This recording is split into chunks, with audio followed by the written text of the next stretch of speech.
Hello everyone, welcome to magnet brains. Myself Prateek Karn स्वागत करता हूं आपका अपने यूट्यूब चैनल मैग्नेट ब्रेन्स पर, जहां पर आपको मिलता है क्वालिटी कंटेंट, क्वालिटी एजुकेशन, वो भी बिल्कुल बाकायदा फ्री ऑफ कॉस्ट। केजी से लेकर के क्लास 12 तक का पूरा एजुकेशन सब आपको मिल जाएगा डिटेल वीडियो फॉर्मेट में। और अगर आप हिंदी मीडियम के स्टूडेंट हैं तो फिर आप जानते हैं क्या करना है आपको। मैग्नेट ब्रेन्स का हिंदी मीडियम चैनल भी है, जा करके सब्सक्राइब कर लीजिएगा और एकदम याद से नोटिफिकेशन को ऑन कर लीजिएगा। इससे होता क्या है ना कि जैसे हिंदी मीडियम के चैनल पर कोई भी वीडियो अपलोड होता है, चाहे कोई लाइव क्लास हो, कोई अपडेट हो, कोई रिकॉर्डिंग हो, तो उसकी जानकारियां, उसकी नोटिफिकेशन सबसे पहले आप तक पहुंच जाती हैं। आप किसी भी कंडीशन में कुछ भी मिस आउट नहीं करते। बस एक बात का आप खास ख्याल रखें कि हिंदी मीडियम के चैनल पर क्लास 6 से क्लास 12 तक का पूरा कंटेंट अवेलेबल है। कौन कौन से स्टेट बोर्ड से सर? तो एमपी बोर्ड है, बिहार बोर्ड है, यूपी बोर्ड है, राजस्थान बोर्ड है और दिल्ली बोर्ड है। और अगर आपको ई नोट्स या ई बुक्स चाहिए होंगे तो इसी वीडियो के डिस्क्रिप्शन में आपको एक लिंक मिल जाएगी, जाकर के आप चेकआउट कर लीजिएगा। वहां से आप ई नोट्स और ई बुक्स भी बाकायदा अवेल कर सकते हैं। ठीक है, तो चलिए अब जरा कहानी को शुरुआत देते हैं। क्लास 11 फिजिक्स है, चैप्टर है 4, चैप्टर का नाम है लॉज ऑफ मोशन। और अब हम करने वाले हैं इस पर्टिकुलर वीडियो के अंदर इसी चैप्टर का क्विक रिवीजन। कम समय के अंदर ये पूरा चैप्टर आपके सामने डिटेल में परोस दिया जाएगा। ठीक है, तो बिना समय लगाए लेकर के आते हैं आपको इसके पहले वाले बेसिक वाले स्लाइड के ऊपर। ठीक है, यहाँ पर फोर्स की बात की गई कि सर बेसिकली फोर्स होता क्या है। तो फोर्स का जो हम लोग फॉर्मूला जानते हैं ना, वो फॉर्मूला होता है m/a। बोलो हाँ कि ना? यस सर, बात तो बिल्कुल सटीक है। फोर्स का जो हम लोग फॉर्मूला जानते हैं वो होता है force equal to mass into acceleration.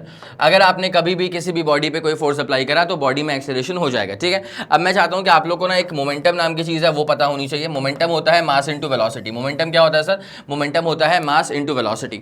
अगर मैंने कभी किसी बॉडी के ऊपर फोर्स अप्लाई कर दिया तो क्या उसका मास चेंज होगा? नहीं सर, मास तो चेंज नहीं होगा। लेकिन अगर मैंने कभी किसी बॉडी पे फोर्स अप्लाई करा है तो क्या उसकी वेलोसिटी चेंज होगी? जी सर, बिल्कुल, वेलोसिटी बॉडी की चेंज हो जाएगी। ठीक है, अब होता क्या है ना कि अगर बॉडी की वेलोसिटी चेंज हो रही है dt अमाउंट ऑफ टाइम में, तो इसी rate of change of velocity को एक्सेलरेशन कहा जाता है। और इसलिए कहते हैं कि अगर हमने कभी किसी बॉडी पे फोर्स अप्लाई करा तो वो बॉडी जो है ना वो एक्सेलरेट हो जाएगी, बॉडी में एक्सेलरेशन प्रोड्यूस हो जाएगा। ठीक है, तो फोर्स को वैसे अगर अपन चेक करें छोटी क्लासेस के हिसाब से तो फोर्स एक तरह का पुश या पुल होता है जो जब कभी किसी बॉडी पे अप्लाई किया जाए तो बॉडी में एक्सेलरेशन हो जाता है। ठीक है, वही यहाँ पे लिखा हुआ है। डायमेंशन फॉर्मूला क्या होता है फोर्स का? mlt-2 होता है। एसआई यूनिट क्या होती है इसकी? न्यूटन होती है। ठीक है, a force applied on an object can produce 4 types of effects. ठीक है, such as force can start और स्टॉप अ बॉडी। उसके बाद force can change speed of an object making it to move slower और faster. ठीक है, अगर body इस तरफ जा रही है, अगर सेम डायरेक्शन में आपने फोर्स अप्लाई कर दिया तो बॉडी की वेलोसिटी बढ़ जाएगी। अगर आपने ऑपोजिट डायरेक्शन में फोर्स अप्लाई कर दिया तो बॉडी की वेलोसिटी जो है वो घट जाएगी। आगे पूरी बात समझ? Yes sir. अब यहाँ पे आ जाओ न्यूटन के फर्स्ट लॉ के ऊपर। तो फर्स्ट लॉ में न्यूटन ने डिफाइन किया इनर्शिया को। इनर्शिया क्या होता है? किसी भी बॉडी की टेंडेंसी होती है अपने करंट स्टेट ऑफ मोशन को बनाए रखने की, उस टेंडेंसी भर को इनर्शिया कहा जाता है। ठीक है, इनर्शिया को अपन मेजर नहीं करते। मोमेंट ऑफ इनर्शिया अलग चीज होती है, यहाँ पे अपन बात कर रहे हैं लीनियर मोशन के इनर्शिया की। अच्छा, यहाँ पे एक बात जरूर होती है, एक बहुत ही फेमस स्टेटमेंट होता है, mass is the measure of inertia. ठीक है, क्या बोला है इसमें sir? Mass is the measure of inertia. अब ऐसा कैसे बोल दिया? तो जरा ध्यान दीजिए, अगर किसी बॉडी का मास ज्यादा है ना तो उस बॉडी का स्टेट ऑफ मोशन चेंज करना बहुत मुश्किल होता है, मतलब उस बॉडी का इनर्शिया बहुत ज्यादा होता है। ठीक है, अगर किसी बॉडी का मास कम है तो उसका स्टेट ऑफ मोशन आप जल्दी चेंज कर सकते हो, तो उसका इनर्शिया कम होता है। आगे मेरी पूरी बात समझ में? Yes sir. तो according to Newton's first law of motion, कोई ऑब्जेक्ट अगर रेस्ट पर है तो वो रेस्ट पे ही रहेगा। कोई ऑब्जेक्ट अगर मूव कर रहा है विद सम यूनिफॉर्म वेलोसिटी तो फिर वो यूनिफॉर्म वेलोसिटी के साथ ही मूव करता रहेगा। कब तक?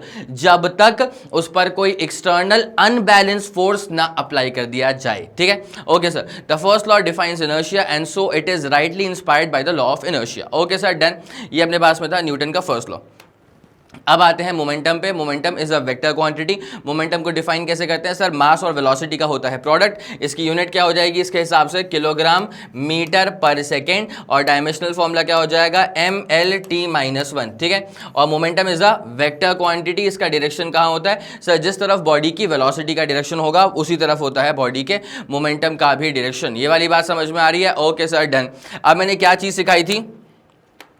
अगर हमने कभी किसी बॉडी पे फोर्स अप्लाई करा तो बॉडी का मोमेंटम चेंज हो जाता है। ठीक है, इसको ना मैं एक बार यहाँ पे आप लोग के लिए, वो सेकंड लॉ का बेसिकली पार्ट होगा, लेकर के आएंगे उसके ऊपर। ठीक है, अब मोमेंटम को अगर वेरी करवाना है, देखो, let the object each of mass m are moving with different velocities v1 and v2, जहां पर v1 की वैल्यू ज्यादा बड़ी है, v2 की वैल्यू छोटी है। ठीक है, तो होता क्या है ना, मोमेंटम पहला वाले का कितना होगा? mv1, दूसरे वाले का mv2। अगर मैं रेशियो लूंगा ना तो मोमेंटम का रेशियो आ जाएगा वेलोसिटी के रेशियो के बराबर। ठीक है, तो मोमेंटम का रेशियो जो है वो वेलोसिटी के रेशियो के बराबर आ जाएगा। जाएगा। तो जिसकी वेलोसिटी ज़्यादा उसका मोमेंटम ज़्यादा, फॉर अ गिवन मास जिसकी वेलोसिटी ज़्यादा उसका मोमेंटम ज़्यादा, जो कि आप लोगों ने यहाँ पे देख लिया है, ठीक है। अब उसके बाद यहाँ पे अब ज़रा चेक करते हुए चलना, मोमेंटम का जो बेसिकली ये रहा अपने पास, ठीक है।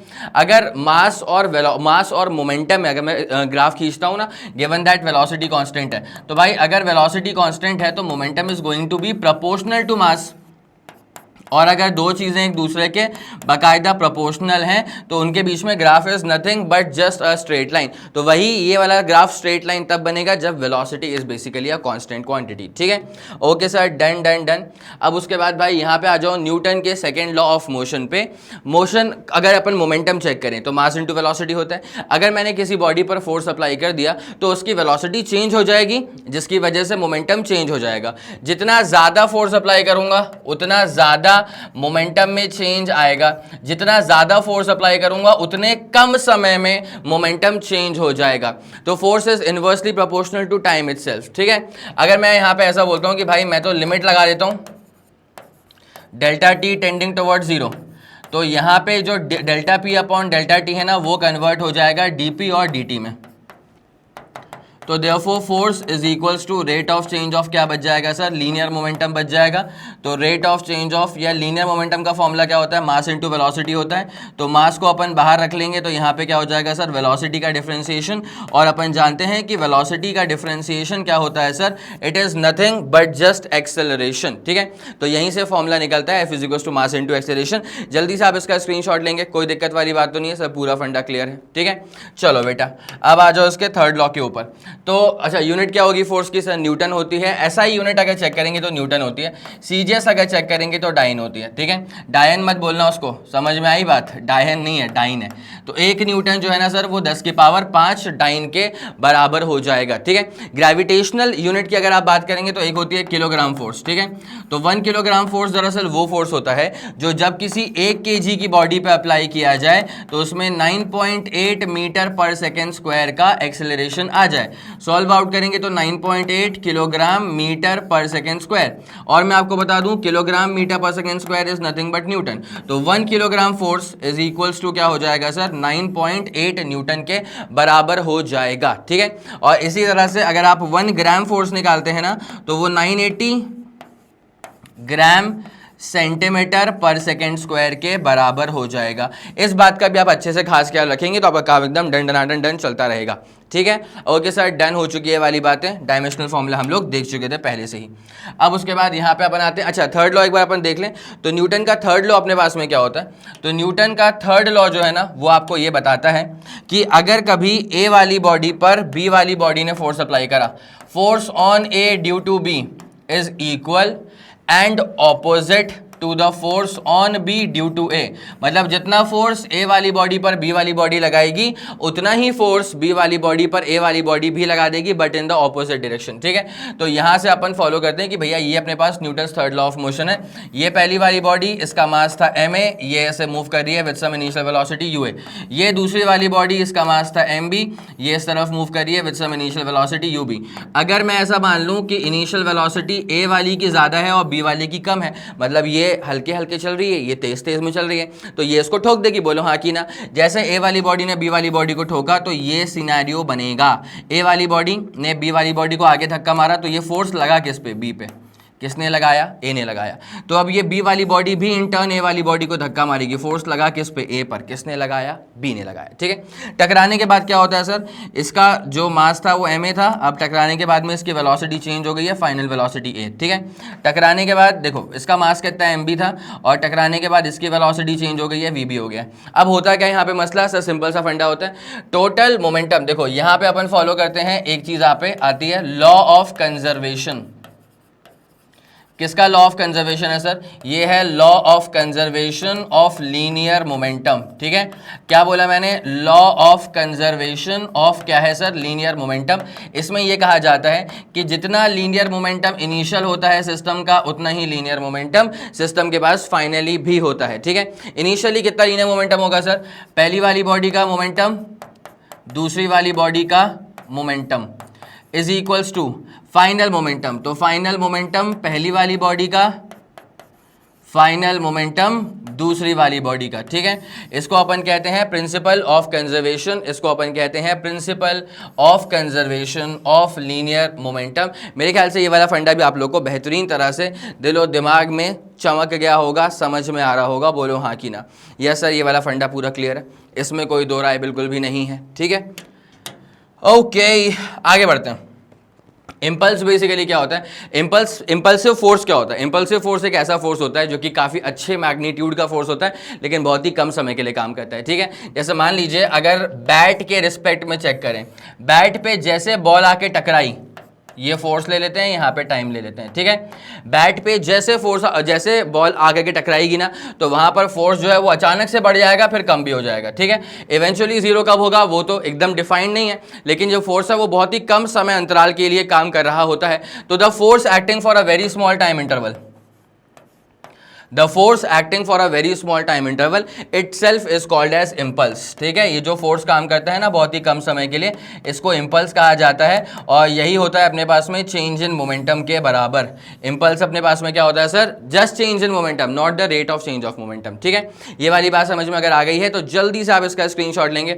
कुछ नहीं है, डायमेंशनली तो होगा मोमेंटम के बराबर ही ना, क्योंकि क्या हो चुका है, ये चेंज इन द मोमेंटम के बराबर हो चुका है। Okay sir, done. आगे बढ़ते हैं इसमें। अब एक्सप्रेशन फॉर इम्पल्स यहां से निकाल के रख दिया है, average force into small time interval या change in interval delta T. Newton's third law of motion क्या होता है कि for every action there is an equal and opposite reaction always, ठीक है। Okay sir, done. Apparent weight की जरा बात कर लेते हैं। कभी भी किसी भी इंसान का आपको वेट निकालना है ना, तो वेट मास नहीं होता है, वेट फोर्स होता है, ठीक है। वेट का जनरल फॉर्मूला वैसे इन जनरल क्या होता है? m इंटू जी। अगर किसी बॉडी का मास m है तो उसका वेट कितना हो जाएगा सर? उसका वेट हो जाएगा mg। मान लीजिए अगर आपका मास है 60 kg, तो वो आपका मास है, वो वेट थोड़ी है। वेट अगर निकालना है तो उसको अपन 10 से मल्टीप्लाई कर देंगे तो 600 न्यूटन इज योर वेट। बोलो हाँ कि ना, आ गई पूरी बात समझ में। अब आपको निकालना होता है अपेरेंट वेट। जब भी कोई इंसान लिफ्ट में ट्रैवल कर रहा होता है तो जैसे लिफ्ट ऊपर की तरफ जाती है ना, तो हमको लगता है कि हम ज्यादा वेट एक्सर्ट कर रहे हैं जमीन के ऊपर, और जब लिफ्ट नीचे की तरफ आती है तो हम हल्का सा वेटलेसनेस वाले स्टेट में आ जाते हैं, ठीक है। तो आपका वहां पे जो वेट जो चेंज हो रहा है that is basically apparent wait, ठीक है। अब आप कभी भी किसी भी वेइंग मशीन की अगर आप रीडिंग निकालोगे ना, तो रीडिंग निकालने का फॉर्मूला समझो। रीडिंग आपको निकालनी है वेइंग मशीन की तो आर निकालो, फिर उसको डिवाइड कर दो जी से। रीडिंग आपको निकालनी है वेइंग मशीन की तो आर निकालो, उसके बाद फिर आप उसको डिवाइड किससे कर दोगे सर? जी से डिवाइड कर देंगे, ठीक है। जैसे मान लो एक चीज़, एक अपने पास में लिफ्ट है और मान लो लिफ्ट अगर ऊपर की तरफ मूव करिए विद सम एक्सेलरेशन, तो ये अपन ने रखा है इसमें क्या सर? वेइंग मशीन रखा, और ये एक इंसान है, ठीक है। अब इसका क्या है सर? वेट नीचे की तरफ काम करेगा mg के बराबर, इसका रिएक्शन फोर्स ऊपर काम करेगा r के बराबर। बोलो हाँ कि ना, आई बात समझ। अब इसमें सर इक्वेशन कैसे लिखी जाती है? तो टोटल फोर्स इक्वल टू क्या होता है sir? Mass into acceleration. This is the general formula. Total force equal to क्या होगा सर? Mass into acceleration. अब जब लिफ्ट ऊपर की तरफ जा रही है ना, तो इसका जो अपेरेंट वेट है वो ज्यादा आना चाहिए, ठीक है। अपेरेंट वेट जो है वो ज्यादा आना चाहिए। ऐसा फील होता है ना कि हम ज्यादा वेट एक्सर्ट कर रहे हैं जमीन के ऊपर। तो भाई देखो, नीचे वाले फोर्स को प्लस ले लेना, mg प्लस है, r को माइनस ले लेना इक्वल टू m, और एक्सेलरेशन माइनस का ले लेना, ठीक है। तो r अपने पास में क्या हो जाएगा सर? mg प्लस ma हो जाएगा। तो r अपने पास में क्या हो जाएगा? m को अपन कॉमन निकाल लेंगे तो g प्लस a हो जाएगा।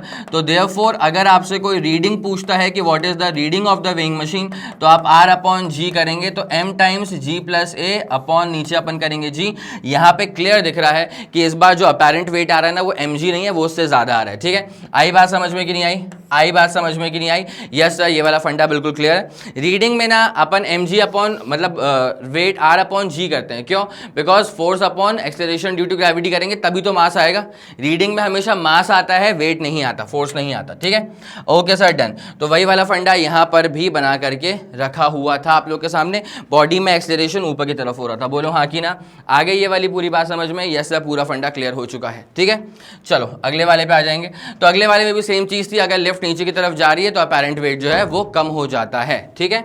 सेम लॉजिक अपन ने अप्लाई कर रखा है। कंजर्वेशन ऑफ लीनियर मोमेंटम बता चुका हूं मैं कि जब भी किसी भी बॉडी पर अगर आपने फोर्स अप्लाई करा है तो उसका मोमेंटम जो है वो चेंज होने वाला है, चले आगे बढ़े फिर। यस सर, पूरा फंडा क्लियर है कंजर्वेशन ऑफ लीनियर मोमेंटम का। उसके बाद फ्रिक्शन की यहाँ पर बात की जाएगी। फ्रिक्शन हमेशा जो होता है ना वो रिलेटिव मोशन को अपोज करता है, ठीक है। अब यहाँ पे क्या चीज़ होती है सर, यहाँ पे गौर करेगा। जैसे मान लीजिए फॉर एग्जांपल अपने पास में एक यहाँ पे बॉडी है, ठीक है। अब इस बॉडी का वेट काम करेगा नीचे mg के बराबर। For every action there is an equal and opposite reaction. अगर हमने इसको यहाँ पे खींचने का ट्राई करा अप्लाइड फोर्स, तो फिर फ्रिक्शनल फोर्स काम करेगा इसमें पीछे की तरफ, ठीक है। अब क्या होता है सर कि फ्रिक्शनल फोर्स पे फोकस करिए और जरा रिएक्शन फोर्स पर फोकस करिए, ठीक है। बस इन्हीं दो फोर्सेस को ध्यान में रखिएगा, फ्रिक्शनल फोर्स और रिएक्शन फोर्स। ये रहेगा इसका रिजल्टेंट। बोलो हाँ कि ना। यस सर, बिल्कुल सटीक बात है। तो रिजल्टेंट ने जो एंगल बनाया ना विद द रिएक्शन फोर्स, उस एंगल को कहा जाता है एंगल ऑफ फ्रिक्शन, ठीक है। बॉडी का जितना ज्यादा रिएक्शन होगा उतना ही ज्यादा तगड़ा फ्रिक्शनल फोर्स काम करेगा उसके ऊपर। तो F इज इक्वल टू क्या हो जाएगा सर, म्यू इंटू आर के बराबर हो जाएगा, जहां पर म्यू को कहा जाता है कोएफिशिएंट ऑफ फ्रिक्शन। जहां पर म्यू को अपन कहते हैं क्या सर, कोएफिशिएंट ऑफ फ्रिक्शन। ये वाली पूरी बात समझ में आ गई क्या? यस, ये वाला पूरा फंडा समझ में आ गया अच्छे से। आगे बढ़ते हैं बेटा इसमें जरा। अब आते हैं इंटरनल एंड एक्सटर्नल फ्रिक्शन, ठीक है। तो यहाँ पर बेसिकली क्या है, अगर कोई बॉडी रुकी हुई है ना, तो वहां पे आपने बॉडी को मूव करवाने का ट्राई करा, लेकिन बॉडी अभी मूव नहीं कर रही है, तो क्या फ्रिक्शन फोर्स वहां पे काम नहीं कर रहा है सर? काम तो करा, लेकिन वो स्टैटिक फ्रिक्शन है, ठीक है। लेकिन हमेशा आपका स्टैटिक फ्रिक्शन जो है वो तो बना नहीं रहेगा। कभी तो ऐसा हुआ कि आपने इतना फोर्स लगा दिया है कि बॉडी अब जस्ट मोशन पे आ चुकी है, ठीक है। तो वो जो top limit of the static friction है ना, उसे कहा जाता है लिमिटिंग फ्रिक्शन। एक बार बॉडी अगर मोशन में आ गई तो उस फ्रिक्शन को फिर कहा जाता है काइनेटिक फ्रिक्शन, ठीक है। ऐसा नहीं है कि बॉडी मोशन में आ गई तो फिर फ्रिक्शनल फोर्स काम नहीं करेगा, वो फोर्स तब भी काम करेगा, लेकिन उसका नाम चेंज हो जाएगा, will be now called as kinetic friction, ठीक है। काइनेटिक फ्रिक्शन की वैल्यू हमेशा लिमिटिंग फ्रिक्शन से जो है ना वो कम रहती है। एंगल ऑफ फ्रिक्शन क्या होता है वो मैं आप लोग को बाकायदा बेहतरीन तरह से बता चुका था, ठीक है। उसके बाद अब यहाँ पे आ जाओ, motion of car on a level curved road, ठीक है। Motion of car on a level curved road. तो जैसे मान लीजिए कोई रोड है, बस वो कर्व्ड रोड है, बाकी लेवल्ड है, सामने से वो रोड कहीं से उठी नहीं हुई है, ठीक है। और यहाँ पे कोई कार मान लो मूव करके आ रही है, तो बेसिकली क्या होगा, इसका वेट नीचे काम करेगा mg, इसका रिएक्शन फोर्स ऐसे ऊपर की तरफ काम करेगा, और यहाँ पे काम करेगा centripetal force which is basically frictional force का कोई वो अपने पास कंपोनेंट रहेगा। अब अपने पास यहाँ पे क्या होता है, तो sir mv square by R is equals to क्या हो जाएगा, सेंट्रीपिटल फोर्स इक्वल टू अपने पास क्या हो जाएगा सर, ये हो जाएगा म्यू टाइम्स mg के बराबर। कैसे? Centripetal force provide by the frictional force itself, ठीक है। तो फ्रिक्शनल फोर्स तो म्यू आर के बराबर होता है, आर mg के बराबर हो गया। तो यहाँ से v स्क्वायर जब निकालेंगे ना तो म्यू आर जी आ जाएगा, तो v is equal to under root of क्या आ जाएगा सर, यहाँ से म्यू टाइम्स आर जी आ जाएगा। ये आता है लेवल कर्व्ड रोड पे। This is the maximum velocity, जिस वेलोसिटी के साथ अगर आप बाइक भगाते हो तो वहां पे आपकी बाइक जो है वो स्लिप नहीं होने वाली है, ठीक है। ये मैक्सिमम सेफ वेलोसिटी है। अब यहाँ पे आता है motion of a car on a banked road. ये आप लोगों ने हाईवे पे देखा होगा, हाईवे पे जो रोड होती है वो चपटी नहीं होती है, ठीक है। वो जो रोड है हाईवे पे ना, वो एक तरफ से हल्की सी उठी हुई रहती है। और ऐसा क्यों होता है? क्योंकि हाईवे पे गाड़ियां चल रही है बहुत स्पीड में, अगर उन पर प्रॉपर सेंट्रीपिटल फोर्स काम नहीं करेगा तो जा रहे थे वादियों में और घुस जाएंगे झाड़ियों में। आई मेरी बात समझ में? इसलिए अपन क्या करते हैं कि रोड को ना ऐसे एक तरफ से हल्का सा उठा देते हैं, ठीक है। और इसी फिनोमिना को कहा जाता है बैंकिंग ऑफ रोड्स, ठीक है। अब यहां पे जैसे मान लो एक कार है, ठीक है। तो कार के लिए अपन ने क्या करा, इसका वेट काम करेगा नीचे mg, ना उसका रिएक्शन फोर्स काम करेगा ऐसे ऊपर की तरफ। अब जैसे मान लो अगर आप इसका रिएक्शन फोर्स को रिजॉल्व करोगे ना, तो यहां पे अपने पास में क्या हो जाएगा सर, आर कॉस थीटा, और यहां पे क्या हो जाएगा सर, आर साइन थीटा, ठीक है। और जब आप यहां पर इसके लिए प्रॉपर पूरा डेरिवेशन करते हो, तब जाकर के आप वहां से निकालते क्या है सर, तब जाकर के आप वहां से निकालते हैं इसकी मैक्सिमम सेफ वेलोसिटी, ठीक है। और मैक्सिमम सेफ वेलोसिटी इसकी क्या होती है, v is equal to under root of R G mu plus tan theta upon 1 minus mu tan theta. This is the maximum safe velocity, ठीक है। और यहां पर जो थीटा होता है ना, वो दरअसल होता है इसका inclined angle, angle of inclination. बोलो हाँ कि ना। यस, ये वाला फंडा पूरा क्लियर हो चुका है। अब बस इसमें एक चीज और देख लो बेटा, इसमें बोलते हैं बस टेंशन। तो टेंशन बेसिकली क्या होता है, एक ऐसा फोर्स होता है जो कि पतली रस्सियों पे काम करता है। मान लीजिए अपने पास में एक पुली है, यहां पर एक मास लटका हुआ है, इसका मास मान लेते हैं m1, और यहां पर एक मास यहां पे लटका हुआ है, इसका मास कितना मान लेते हैं, m2 मान लेते हैं। अब इन पतली रस्सियों पे काम करता है टेंशन, ठीक है। तो टेंशन यहाँ पे ऊपर की तरफ काम करेगा, टेंशन यहाँ पे काम करेगा ऐसे ऊपर की तरफ। टेंशन निकालने का जो फॉर्मूला, दो चीजें निकालनी है यहाँ पे, टेंशन और एक्सेलरेशन। तो टेंशन का फॉर्मूला होता है twice of m1 m2 g upon नीचे क्या हो जाएगा सर, m1 प्लस m2। एक फॉर्मूला ये हो जाएगा, और दूसरा फॉर्मूला होता है एक्सेलरेशन का, ठीक है। तो वो होता है m2 minus m1 g upon m1 plus m2, ये फॉर्मूला अपने पास में हो जाता है ऐसा किसका, एक्सेलरेशन का फॉर्मूला। ये वाला फंडा पूरा क्लियर है? यस सर, ये वाला फंडा जानदार शानदार तरह से क्लियर आउट हो चुका है, एक्सेलरेशन भी टेंशन भी, ठीक है। और ये था अपने पास में बैंकिंग ऑफ रोड्स। इसी के साथ खत्म होता हुआ ये जानदार शानदार सा लेक्चर। उम्मीद करता हूं कि आपको हर एक बात बहुत ही बेहतरीन तरह से समझ में आ गई होगी। अगर आपको लगा कि इस वीडियो ने आपकी हेल्प करी है तो बनता ये कि आप इस वीडियो को लाइक करेंगे, उसके बाद इस वीडियो को फैला दो अपने सारे मित्रमंडल में। सबको ये बात मालूम चल जानी चाहिए कि मैग्नेट ब्रेन्स के चैनल पर प्लेलिस्ट में फिजिक्स में क्या क्या शानदार चीजें ऐड हो चुकी हैं और क्या जबरदस्त चीजें आप तक और भी जल्द से जल्द पहुंचने वाली हैं। अगर आपका कोई भी फीडबैक है या सजेशन है, तारीफ है या बुराइयां हैं या जो कुछ भी है, तो बड़े प्यार भरे शब्दों में अपनी सारी बातें आप मुझ तक पहुंचा सकते हैं यूजिंग द कमेंट सेक्शन। मैं और मेरी पूरी टीम सुपर एक्टिव रहेगी। हम लोग बाकायदा सारे कमेंट्स को चेक करते हुए चलते हैं, बिकॉज आपके ही फीडबैक पे काम करके वीडियोस की जो क्वालिटी है वो टॉप नॉच लेवल तक पहुंचती है और फिर हम आप तक डिलीवर कर पाते हैं। इसी के साथ खत्म करेंगे इस पूरे वीडियो को। और जैसे कि आप सब लोग जानते हैं कि मैग्नेट ब्रेन्स जो प्रोवाइड करता है वो है English medium as well as Hindi medium वाली classes with entire full complete syllabus coverage. उसी के साथ साथ CBSE board, Delhi board, Bihar board, UP board, MP board, Rajasthan board और वैदिक मैथ्स क्रैश कोर्स और स्पोकन इंग्लिश। इसके अलावा अगर आपको कोई भी इंफॉर्मेशन चाहिए तो फिर आप मैग्नेट ब्रेन्स के ऑफिशियल वेबसाइट पर जाकर के विजिट कर सकते हैं। Thank you so much.